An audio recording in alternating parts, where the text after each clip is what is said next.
Saudações, meus irmãos e minhas irmãs. Bem-vindos a mais um vídeo do nosso canal Catolicamente Falando, onde, nós vamos estrear um novo quadro aqui nesse canal, né? Esse novo quadro, ele vai explorar algumas obras de apologistas católicos, sejam eles sacerdotes ou leigos.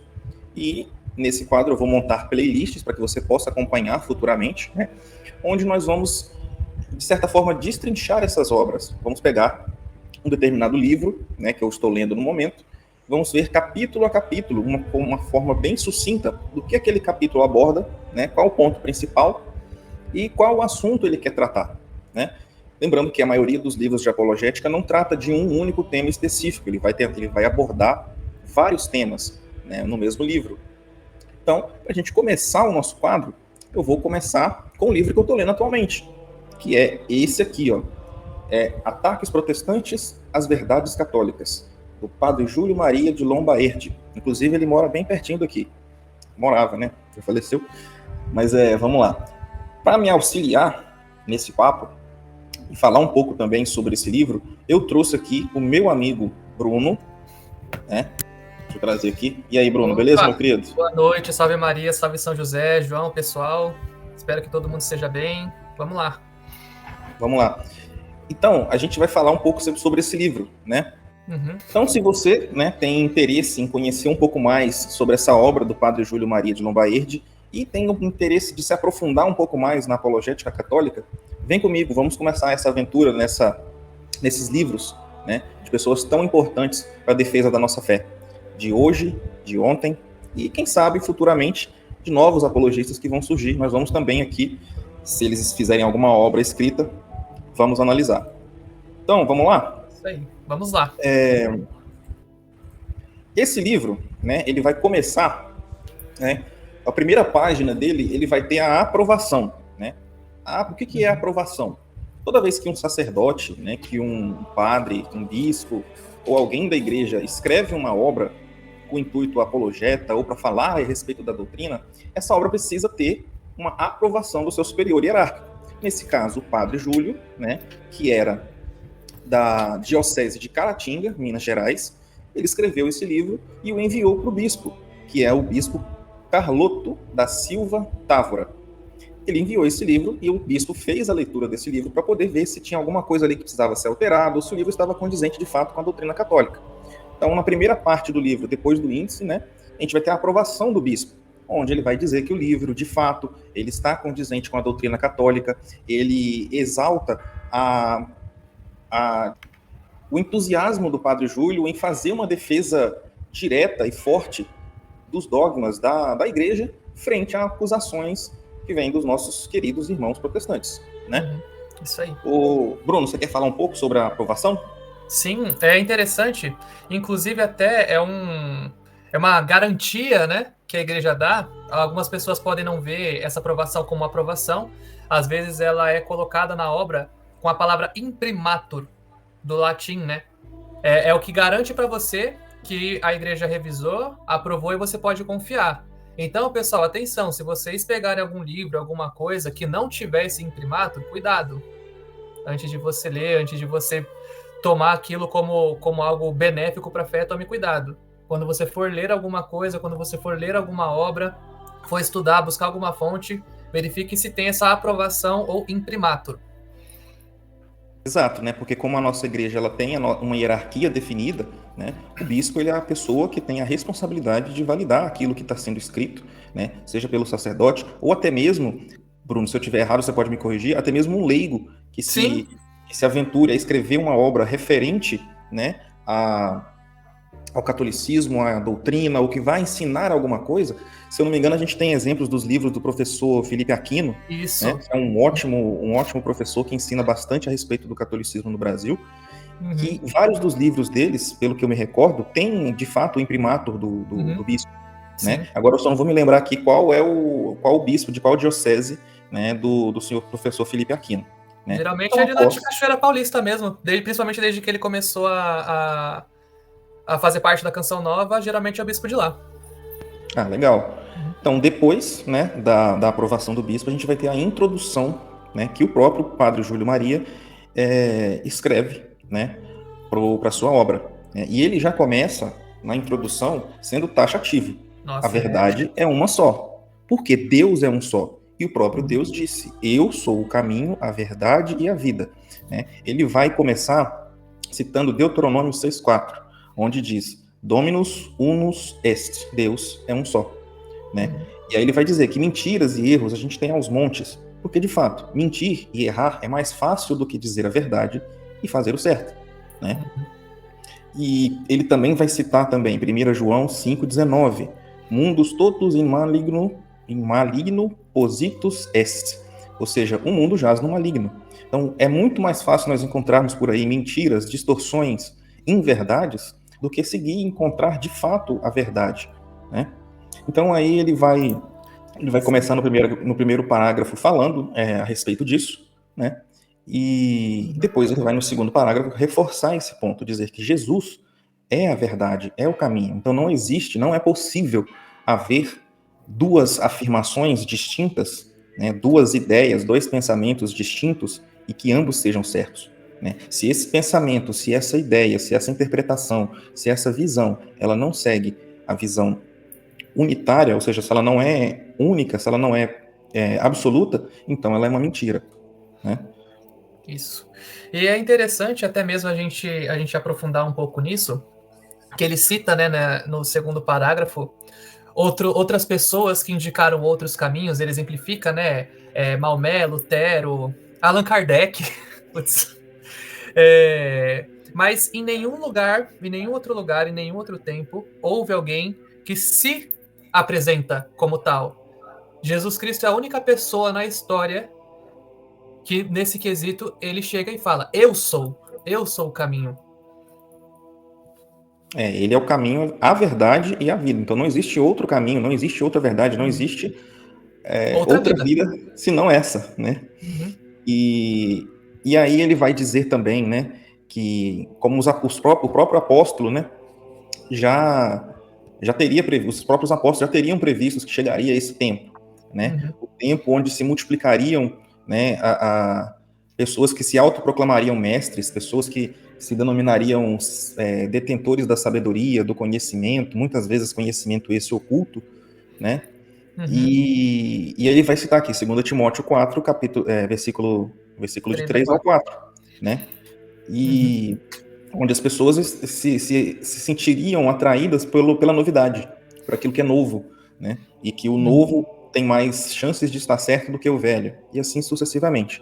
Né? Aqui no livro ele vai ser taxativo em dizer que os protestantes são esses homens, essas pessoas que querem trazer novidades, que querem trazer novas versões, interpretações, etc. Né? Aqui, logo no começo, a gente já percebe que o Padre Júlio ele é uma pessoa bem inflamada, uma pessoa que é bem taxativa na sua forma de argumentar, na sua forma de dizer, e para alguém que está acostumado com a forma e com os debates de hoje, gera até um certo espanto. Né? A gente não está acostumado com esse tipo de posicionamento, né? A gente está acostumado com uma igreja e com pessoas que se posicionam de forma mais amigável. Não, vamos conversar, vamos chegar num consenso, etc. Sim, na verdade, a gente vai estar mais acostumado com esse comportamento inflamado só de leigo, né? De pessoas leigas, pessoas jovens, leigos jovens, né, em sua maioria. Exato. E aqui lembrando, gente, que esse livro ele é de 1932. Olha. Então, tem muito tempo já que esse livro foi escrito. Então, assim, certas coisas aqui, por exemplo, já estão bem diferentes do que se vê hoje. Né? A gente vai chegar lá. Né? Vamos continuar aqui. Então, ele vai dizer também um ponto que depois futuramente seria reforçado, né? Uma frase que eu gosto bastante de repetir aqui no canal, que é do venerável Fulton Sheen, né? Onde ele diz, qual protestante que conhece bem a religião católica?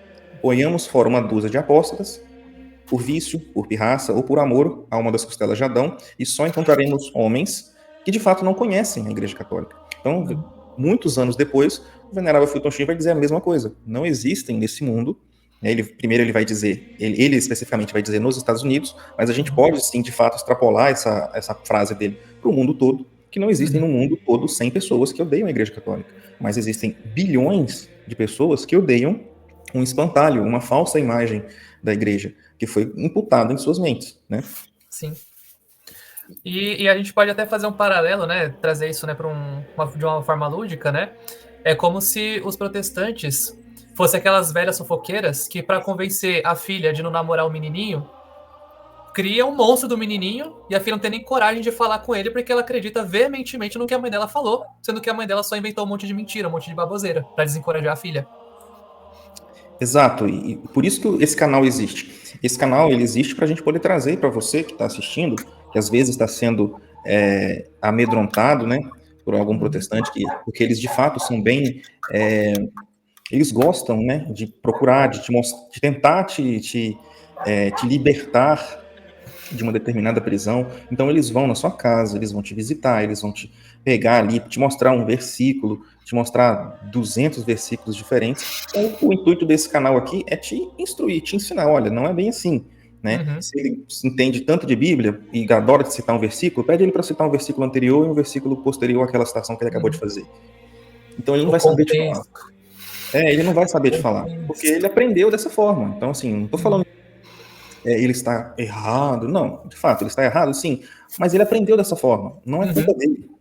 Entende? Ele foi ensinado assim, olha, você vai chegar para a pessoa e vai falar, ó, leia aí Êxodo 20, leia aí Salmo no 100 e não sei o quê. E aí a pessoa não entende, ela não vai saber o contexto. Ela vai pegar aquela frase, se você não tiver uma instrução básica, você vai cair naquele papo ali e pronto. Sim. Né? E continuando aqui na introdução, o padre vai dizer que o livro ele não segue um tema contínuo, né? Então cada capítulo do livro ele vai falar sobre um assunto diferente, né? Ele vai sempre pontuar o início do capítulo com um questionamento de que alguém fez, e aí ele vai dar primeiro a resposta protestante, o que um protestante responde àquela pergunta, e depois ele vai fazer o contraponto à resposta que foi dado anteriormente. Esse modelo de escrita é um modelo que tem muitos séculos que a igreja segue, né? Se eu não me engano, Bruno, é um modelo escolástico, não é isso? Sim, que geralmente é usado em compêndios. A gente vê ele em compêndios. Sim. Então, essa é uma forma bem didática, inclusive, para você que está lendo, você que não tem um conhecimento muito aprofundado, esse livro aqui ele é ótimo, porque ele não vai te dar muitos termos, né, que você não vai conseguir entender de primeira. Ele tem um vocabulário bem tranquilo, né? Ele foi atualizado, digamos assim, né? O vocábulo dele foi atualizado em relação à primeira edição, né? Essa edição aqui, ela é de 2022. Esse livro eu adquiri ele pela editora Santa Cruz. Inclusive, no final na descrição do vídeo, eu vou colocar aqui os links para você que quer ter o interesse de adquirir essa obra dele e demais obras também, né? Futuramente a gente vai trazer no canal outras obras dele, porque ele é um excelente apologeta, né, do catolicismo no Brasil e é uma pessoa muito importante dentro da nossa história que merece espaço aqui nesse canal. Mais algum outro ponto, Bruno, que você queira adicionar? Eu acho que é importante, né, já deixar aí pro pessoal aí que vem assistir o vídeo de fora, não estamos sendo patrocinados por ninguém, a editora não está patrocinando a gente, nem pedindo para citar o nome dela, estamos fazendo de bom coração, mas estamos abertos aí, né, se quiser, o inbox aí. De fato, pessoal, a gente está fazendo isso aqui de coração aberto mesmo. A gente não está aqui sendo patrocinado, a gente não está recebendo nada. Esse canal acabou de começar, então, assim, se você está vendo isso daqui 2, 3 anos, a gente não tem nada, gente. É só uma câmera que a gente coloca aqui e grava e pronto. Entende? Então, assim, por favor. Mas estamos abertos, né? A câmera, a dedicação do tempo e o amor pela igreja. Exatamente. Só que a gente tem por enquanto. Exatamente, o amor pela verdade sempre. Então, pessoal, essa é um pouco da introdução que ele vai falar. É uma página só, uma página. Bem tranquila, bem direta. Ele é muito direto ao ponto, né? E para a gente poder emendar também, a gente vai falar sobre o primeiro capítulo nesse vídeo. E o próximo vídeo ele vai ser um pouco menor, porque a gente vai fazer um vídeo por capítulo, né, do livro, porque a gente quer de fato incentivar você que está assistindo a estudar, a conhecer um pouco mais sobre a nossa fé. E esse livro é um ótimo livro para você começar a aprender, né, sobre o catolicismo, sobre quais as acusações que muitos protestantes fazem ou até mesmo faziam. Pode ser que exista aqui, né, uma acusação que já não é mais feita ou que já foi, entre aspas, aceita por eles e adaptada, e seja dessa forma. A gente não sabe, até porque, como eu disse, é um livro de 1932, pode ter coisas aqui que já foram atualizadas, digamos assim. Mas isso não vai tirar o mérito, óbvio, não tira o mérito da obra. E, digamos que, sei lá, Se tiver 1% aqui que está desatualizado, o restante do livro ele continua sendo válido, né? Uhum. E uma outra coisa interessante também dessa série de vídeos, João, que é bom ressaltar, é que geralmente quando uma pessoa vai procurar nesses canais grandes, né, canal de gente já mais conhecida, a pessoa aborda o tema e não necessariamente ela indica um livro para você ler. Aí a gente vai ver os comentários das postagens, sempre tem alguém perguntando, que livro você me sugere, de onde você tirou isso? A gente quer aproveitar para abrir também, né, a mente, né, fomentar um pouco a curiosidade das pessoas para procurar a biblioteca católica, né? Livros católicos, que tem muitos. Esse aqui é um livro muito bom sobre o tema. Existem vários outros. Já a gente quer instigar vocês a ler o livro que a gente está indicando, que a gente está comentando, e também para que vocês se interessem pelo autor, pela temática, e também busquem outros, né? Busquem outros livros usando as nossas dicas para aumentar ainda mais o conhecimento de vocês, né? A lista de livros lidos, né? A lista de livros para ler.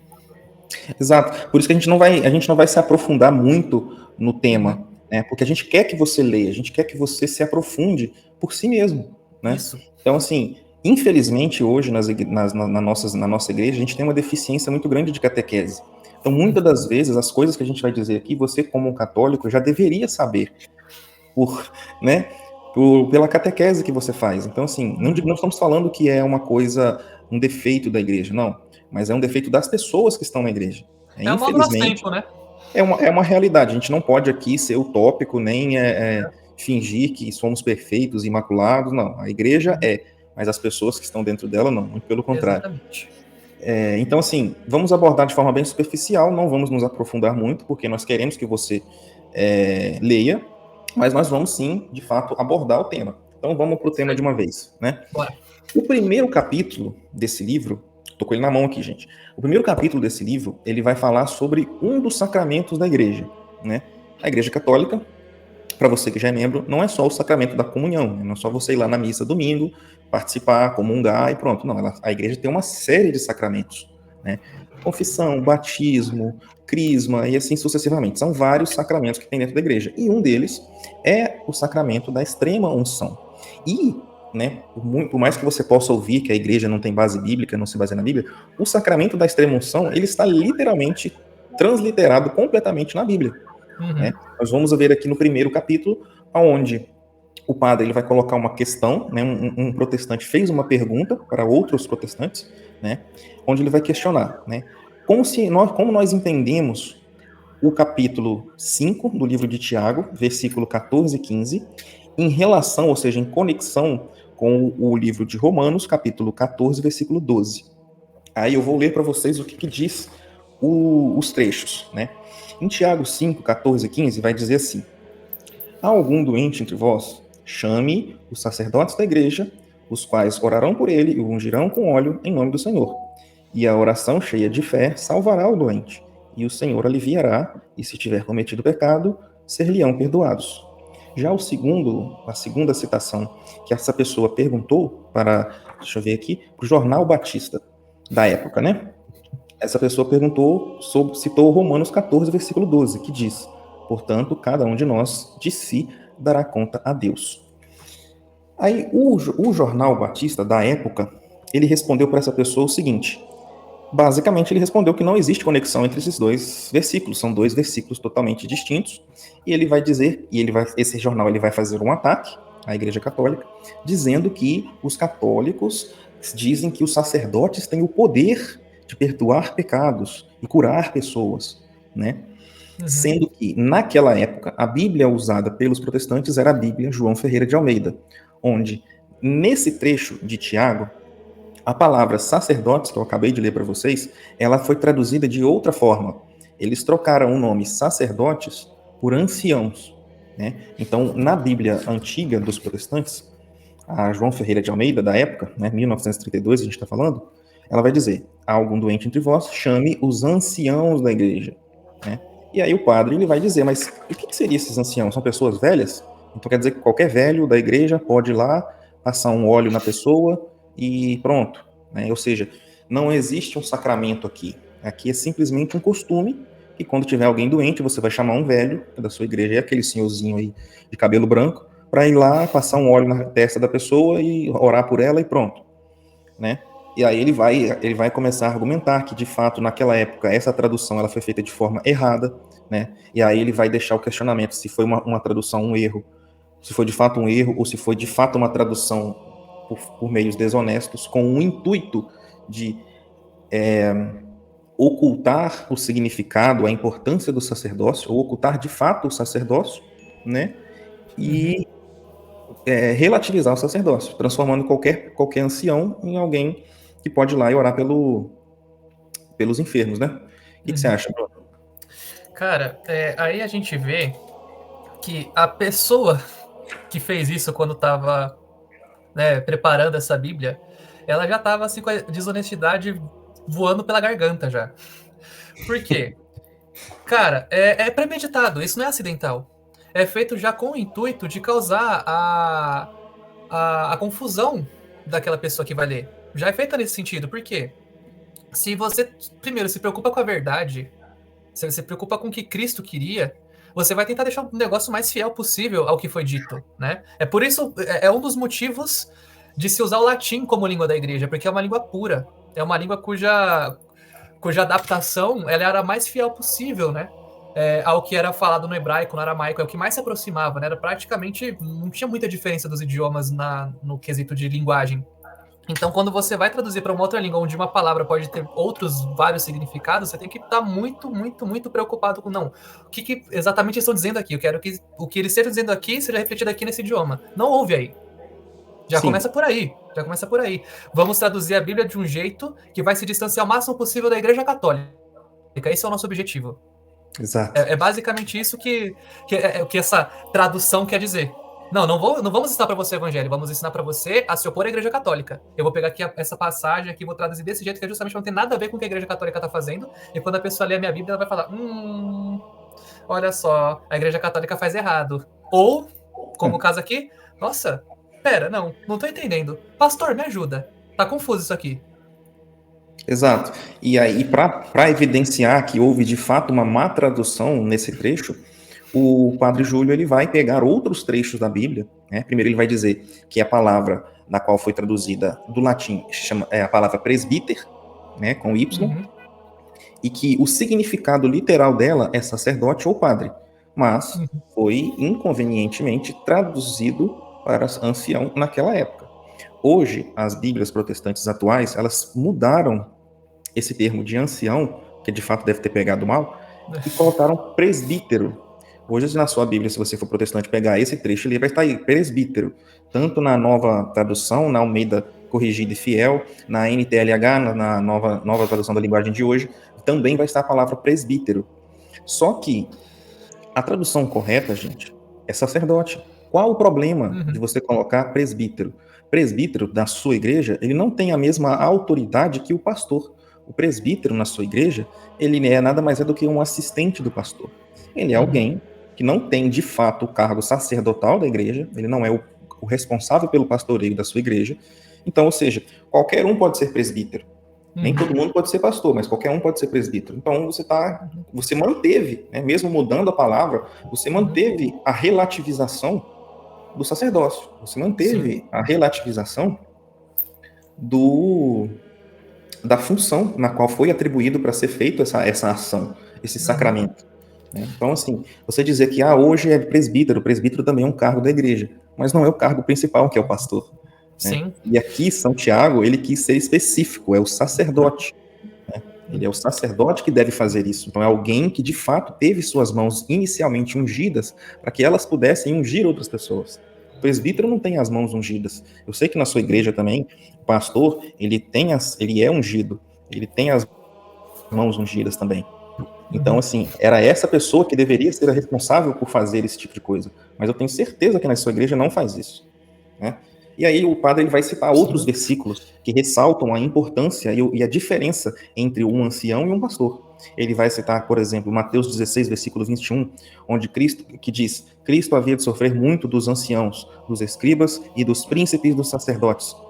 Aqui, no latim, existe a palavra presbítero novamente. Por que ele não colocou príncipes dos anciãos? E repetiu, né? Ancião e sacerdote. Por que teve essa troca? Por que aqui foi traduzido príncipe dos sacerdotes? Né? Ele vai falar em outros lugares também né? Por exemplo, em 1 Timóteo 5, versículo 17, os sacerdotes que governam bem têm direito à dupla honra, mormente os que labutam na pregação e no ensino. E logo depois, no versículo 19, contra o sacerdote não receberás acusação, senão com 2 ou 3 testemunhas. Por que esses trechos não foram traduzidos para ancião ou para presbítero, mas naquele trecho de Tiago, onde é taxativo a função de um sacerdote, o que um sacerdote deve fazer, ele foi traduzido para ancião naquela época? Não tem alguma coisa estranha? Na sua Bíblia também vai estar traduzido para presbítero ou vai estar sacerdote nesses versículos que eu acabei de citar? Por que nesses versículos está sacerdote e em Tiago está presbítero? Qual o problema? Qual a diferença? Por que foi feito isso? Vai ser taxativo. É porque o sacerdócio deve ser relativizado. Qualquer um pode ser sacerdote, qualquer um pode pegar a sua Bíblia e interpretar do jeito que quiser. Se tiver discordância com o pastor, funde a sua própria igreja. Você não tem condições, você não tem moral para fundar uma igreja, vire um desigrejado, interprete por si mesmo. Então, assim, isso não existe na Igreja Católica. A Igreja Católica é coisa organizada. Né? Exatamente. Sim, e a gente vê, né? É a clara prova da desonestidade da tradução que já era apontada pelos estudiosos da Bíblia desde o século XVI, desde quando começou esse negócio de não, vou fazer a minha própria tradução. Assim que a imprensa foi inventada por Gutenberg, né, que ficou fácil, né, você publicar obras, você compilar livros, você editar livros e imprimir esses livros para o máximo de pessoas, naquela época já foram apontados vários erros de tradução. E quando foi ver, não era necessariamente erro de tradução, era desonestidade, era manipulação. É uma tradução manipulada. O que significa uma tradução manipulada? Eu vou traduzir o negócio assim porque eu quero. Não porque eu não sei, não porque eu não desconheço. Puxa, nossa, não, nem vi. Não, viu sim. Você fez isso porque você quis. É a prova cabal. Se aquela palavra significa aquilo, aquela palavra vai estar daquele jeito em todas as vezes que ela aparecer na tradução. E a gente vê que claramente não foi o caso. Exatamente. E aí o padre Júlio, ele vai seguir e definir por que esse trecho, né, superados essa questão da tradução, né, que de fato a tradução correta é sacerdote, ele vai dizer por que esse trecho ele vai instaurar, né, o sacramento da unção dos enfermos. Né? Aí ele vai dizer o que é um sacramento. Né? Ele vai dizer aqui, ó, sacramento quer dizer um sinal sensível, instituído por Jesus Cristo para nos conferir a graça. 3 coisas precisam ser notadas para a definição de um sacramento. Primeiro, é um sinal sensível. Segundo, é instituído por Jesus Cristo. E terceiro, ele precisa conferir graça àquele que recebe esse sacramento. Né? No livro, o Padre Júlio vai te dar mais detalhes desses 3 pontos. Eu não vou entrar aqui porque eu quero que você leia o livro. Né? E aí ele vai dizer que tal unção feita pelo sacerdote produz, conforme o texto da Bíblia, um duplo efeito. Ele vai aliviar o corpo do doente, mas também perdoar os pecados, ou seja, aliviar o peso da alma dessa pessoa. Os pecados dela serão perdoados. Né? Ou seja, o texto ele é claro e irrefutável. Você vai querer refutar a própria Bíblia? Então, se a Bíblia diz que que ao receber a unção do óleo, ao receber a oração do sacerdote, os seus pecados serão perdoados e o seu corpo será aliviado daquilo que te aflige. Então, assim, o texto é claro, ele é direto, não existe brecha aqui para uma interpretação diferente. Não é um figurativo, o texto não deixa brecha para isso, né? E aí que a gente vê que, de fato, né, foi necessária a manipulação do texto. Porque uma pessoa que lê como deve ser, ela não vai interpretar errado. Inclusive, ela vai fazer a ligação com a passagem do Evangelho onde Jesus dá autoridade aos apóstolos para que eles perdoem os pecados. Não é do nada que São Tiago tira isso e coloca na epístola. Exato, ele vai colocar isso porque os apóstolos de fato faziam isso. Agora que o padre ele vai citar também Marcos capítulo 6, versículo 13, onde diz: os apóstolos pregavam aos povos que fizessem penitência e expeliam muitos demônios e ungiam com óleo a muitos enfermos e os curavam. Então, assim, esse sacramento, a extrema unção, a unção dos enfermos, era algo que os próprios apóstolos faziam. Eles chegavam nos lugares, viam que haviam pessoas doentes, eles iam no local daquela pessoa, onde aquela pessoa estava, ungiam-na com óleo, e essas pessoas, quando não eram curadas, elas tinham seus pecados perdoados. E mesmo aqueles que eram curados também tinham seus pecados perdoados. Então, assim, o que São Tiago está falando aqui nada mais é do que narrando uma coisa que era comum entre os Exato. apóstolos. Então, se era um Testificando, ato, né? Documentando isso. sim, se esse ato era um ato comum aos apóstolos, por que o seu pastor não faz isso? Por que o pastor não faz isso? Se ele se diz, né, se ele se coloca como um imitador de um apóstolo, tem até igreja hoje que tem apóstolo autonomeado, né? Então por que ele não vai na casa das pessoas fazer unção com óleo? Por que ele não perdoa os pecados dessas pessoas? Porque o texto da Bíblia diz isso. Eles iam, ungiam e eles perdoavam os pecados daquelas pessoas através de Jesus Cristo. Por que não faz? Se está na Bíblia. Então a sola escritura não é de fato sola escritura, né? Sim, Então ou vamos lá. seja, não tem outra forma de você mudar a verdade a não ser pela manipulação, porque a verdade é imutável. Se você vê as coisas pela ótica da verdade, se você busca, estuda, buscando a verdade, você não vai se enganar. Você vai ver e vai entender, você vai ler e vai entender. Mas se eu quero afastar as pessoas da verdade, qual é a minha alternativa? A manipulação. Ou seja, a Sim. gente já viu, é claro e é evidente o que São Tiago está dizendo na epístola. Ele tem embasamento, a gente vê o embasamento dele no Evangelho, nas passagens do Evangelho, principalmente as que o padre cita no livro. O que resta, então, para o protestante, senão a manipulação? Por quê? De onde o protestante vai tirar o embasamento dele para fazer as coisas do jeito que ele quer, para inventar outro caminho, se não pela manipulação?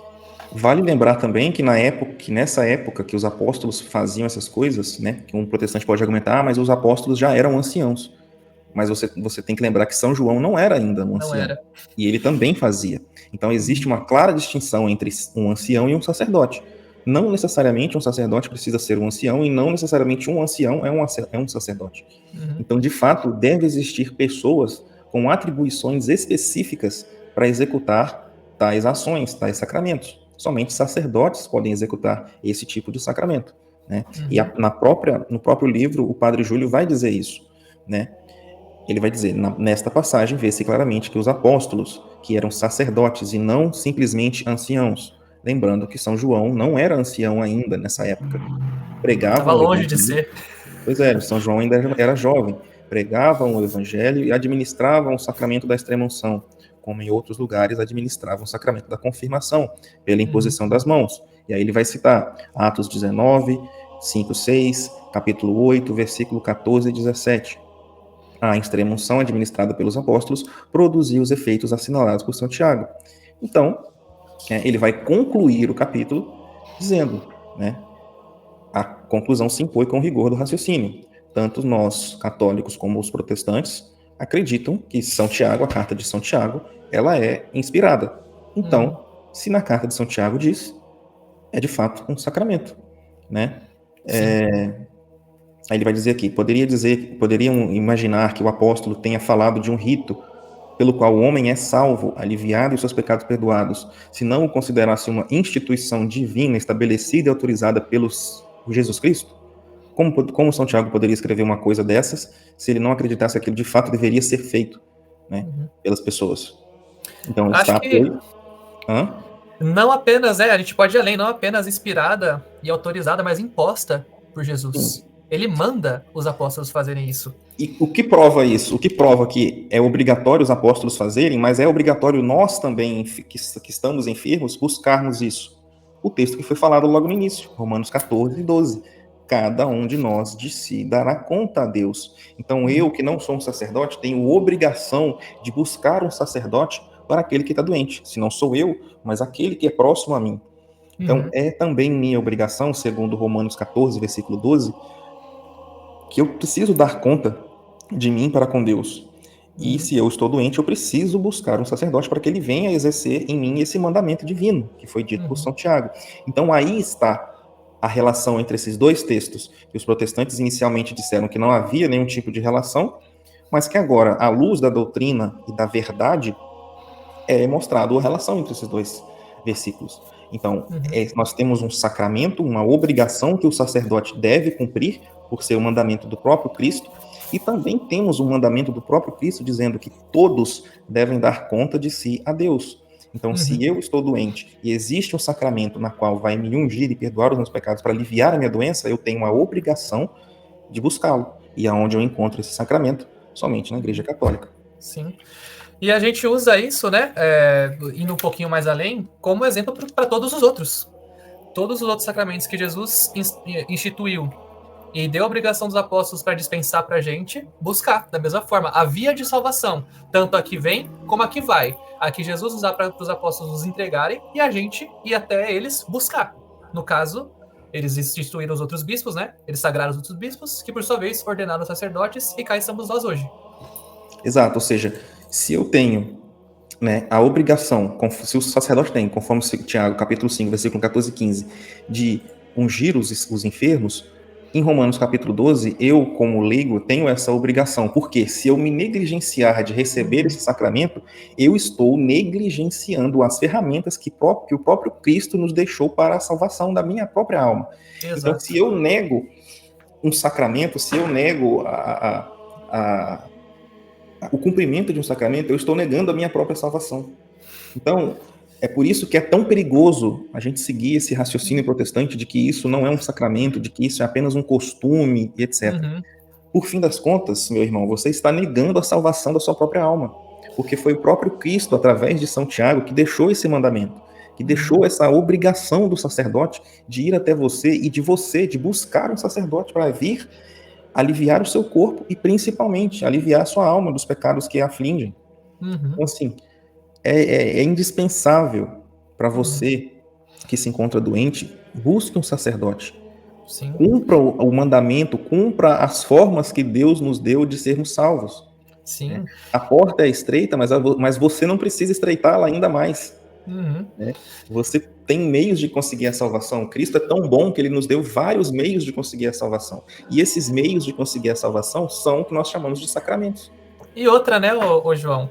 Não só, né, estreitar a porta ainda mais, mas ainda, não se faça grande demais para passar por essa porta, se enchendo de soberba, Exato. se enchendo de egoísmo, de orgulho. Porque, se a gente for entender bem, principalmente através da explicação do padre, do que as passagens nos mostram, é o próprio Cristo que está ali dispensando o sacramento para você, porque ele se faz nos apóstolos. Quando ele prepara os apóstolos para tal, enche eles do Espírito Santo, o Espírito Santo cumpre esse papel de ali fazer esse presente o Cristo, porque o Espírito Santo também é Deus, é a terceira pessoa. Ali é o Cristo que está fazendo, né, que está te ungindo através da unção dos enfermos e nos outros sacramentos, né? Não sei se eu não cheguei a ver se no livro vai falar dos outros também. Estou lendo junto o livro. Nós estamos lendo o livro. Mas nos outros sacramentos ali é o próprio Cristo que se faz presente na pessoa do sacerdote e dispensa. Porque é ele quem salva, é ele quem cura, é ele quem perdoa, é o Cristo que faz isso e faz na pessoa daquele sacerdote que vai se dispor a dispensar o sacramento para você. Ou seja, negar isso, não viver isso, negligenciar isso, é você dizer que você não acredita no que Cristo deixou, no fim das contas, né? Seja por vontade própria, seja por manipulação, porque você não sabia disso, porque você não fazia ideia disso, mas é assim que é, essa é a verdade. Exato, e se você está assistindo isso aqui agora você sabe. Agora você sabe. O que você vai fazer com isso? Né? Você vai buscar meios de negar o que a gente está falando? Fique à vontade. A sua consciência é o seu guia. Mas nós estamos aqui de coração aberto, trazendo isso para você, que é a verdade. Então, assim, faça um exame de consciência. Questione-se, será que o que você está seguindo é de fato a verdade? O que a igreja ensina? O que a igreja passou? A gente acabou de ver o primeiro capítulo do livro. A gente vai ter muitas outras informações, muitos outros ensinamentos que o Padre Júlio vai trazer para nós. Né? Que Deus o tenha. Sim. Mas assim, acompanhe esse canal, a gente vai trazer mais vídeos, né, sobre o próximo capítulo. O próximo capítulo também é sensacional. Né? Desde já eu quero te agradecer por estar aqui, por ter assistido até aqui. Lembrando de deixar o seu like, o seu gostei, o seu sininho, compartilhar com seus amigos, com sua família. Vou deixar na descrição do vídeo os links para você poder adquirir esse livro. Vou deixar várias opções. Novamente, nós não estamos recebendo nada para falar sobre esse livro. Nós não estamos sendo patrocinados. Nós somos apenas católicos que têm um amor pela verdade, um amor pelo estudo. E encontramos nessa obra uma ótima maneira de começar. Então, eu estou perdido, só é tanta coisa para estudar, não sei o que fazer, não sei. Comece por aqui.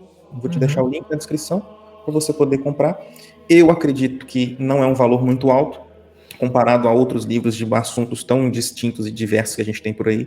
É uma leitura tranquila, você não vai encontrar aqui palavras difíceis, não vai encontrar um vocabulário muito rebuscado que você não consiga entender. Não. você lendo aqui, você vai se sentir como se o próprio padre estivesse falando com você, né? É como se você tivesse sentado à mesa com ele e aprendendo com ele, né? Então, Cara, pode falar. esse padre tava à frente do tempo dele, cara. Sim, Sem medo de exato. errar, tava bem à frente do tempo. É porque a gente, vamos ser sinceros, né, Bruno? A verdade, ela é atemporal. Sim. E se você ensina a verdade, é a mesma coisa em 1932 e vai continuar sendo hoje e vai continuar 2024. sendo daqui 100 anos. Né? Porque, de fato, ela é a verdade. O que esse padre está falando aqui, ele está sendo uma ferramenta, está sendo usado pelo Espírito Santo para transmitir aquilo que a igreja sempre usou, que a igreja sempre ensinou. Desculpa, a igreja sempre ensinou. Então, assim, sempre vai ser atemporal. Se a gente pegar aqui um livro de 200 anos atrás, ele vai ensinar coisas que ainda assim são presentes, por mais que palavras tenham mudado, nomenclaturas tenham mudado, era ancião, passou a ser presbítero e não sei o quê, não, mas continua sempre sendo verdade, né? Continua sempre sendo verdade o que o padre está ensinando aqui e está falando nesse livro. E esse vídeo serve para mostrar também, né? Já para exemplificar, a gente não tira nada da nossa cabeça não, tá, pessoal? Não. Aqui não tem livro de interpretação, não. Não mesmo. A gente... Estamos, inclusive, mostrando o livro onde está a informação para vocês verem que a gente não está inventando nada aqui, a gente não está tentando criar nada aqui. E outra coisa, o padre também não tirou nada da cabeça dele. O padre também vai mostrar de onde vem cada uma das explicações dele e todas vão culminar em um só lugar: magistério e tradição da igreja. E sempre incluindo as Sagradas Escrituras. Sim. Então, assim, a gente não entrou em detalhes porque, de fato, aqui no livro ele faz muitas citações das Escrituras. Sim. Né? Lembrando que nós católicos não temos apenas a Escritura para nos basear. A Escritura, a nossa Sagrada e Divina Escritura, ela é uma ferramenta, não é a principal ferramenta, mas ela é uma das ferramentas que nós temos para tirar nossas verdades de fé. Sim. Né? Principalmente nesse caso aqui, ela foi a fonte do sacramento. Né? Tá escrito ali. Não tem o que você pensar de diferente. Está escrito ali. O texto ele é bem claro. Sim. Então, nesse caso aqui, nesse caso específico, somente a Escritura foi necessária para provar a existência de um sacramento. A gente não precisou recorrer à patrística, não precisou recorrer aos pais da igreja. Não, os próprios apóstolos faziam. Então, quem somos nós? Né? Meros mortais, meros ninguéms para questionar os próprios apóstolos. Meros ninguéms, exatamente. Então, assim, o intuito aqui, gente, não sou eu, nem é o Bruno, não. É a gente trazer o que está escrito aqui de forma e passar para você. Né? Isso aí. Então, pessoal, desde já... Venham conosco! Desde já eu agradeço você que assistiu até aqui. Deus abençoe a sua vida. Deus ilumine a sua mente para que você possa absorver e entender o que a gente falou aqui, né? E que se Deus abençoar de você querer voltar para a igreja, querer conhecer, procure o padre mais próximo da sua casa, a igreja, a paróquia mais próxima da sua casa. Ele vai estar preparado, de braços abertos para te receber, te dar os conselhos que você precisa para você poder começar ou recomeçar o seu caminho na fé. Exatamente. Né? Então, assim, a igreja sempre está de braços abertos para receber você. Não se preocupe, não tenha medo. Saiba, se você está com a verdade, o próprio Cristo disse, o fardo é leve. Então, deposite suas confianças nele, volte para casa se você está fora dela, fortaleça os seus alicerces aqui dentro, né? E seja muito bem-vindo. Deus te abençoe, meus queridos. Fiquem com Deus. Isso aí. Eu posso falar mais uma coisa? Pode sim. E se você está aqui dentro, mas está vacilante, está preocupado, desanimado, está se sentindo sozinho, vem com a gente, fica. Vamos te dar ainda muito mais motivos para você perseverar, para você seguir em frente e na certeza de que sim, você está na Igreja de Cristo. Não se preocupe, não duvide, você está. Afirmamos isso sem medo de errar. É isso aí, pessoal. Então, para a gente encerrar, a paz de Cristo, o amor de Maria estejam com todos vocês. Fiquem com Deus, pessoal. Até mais.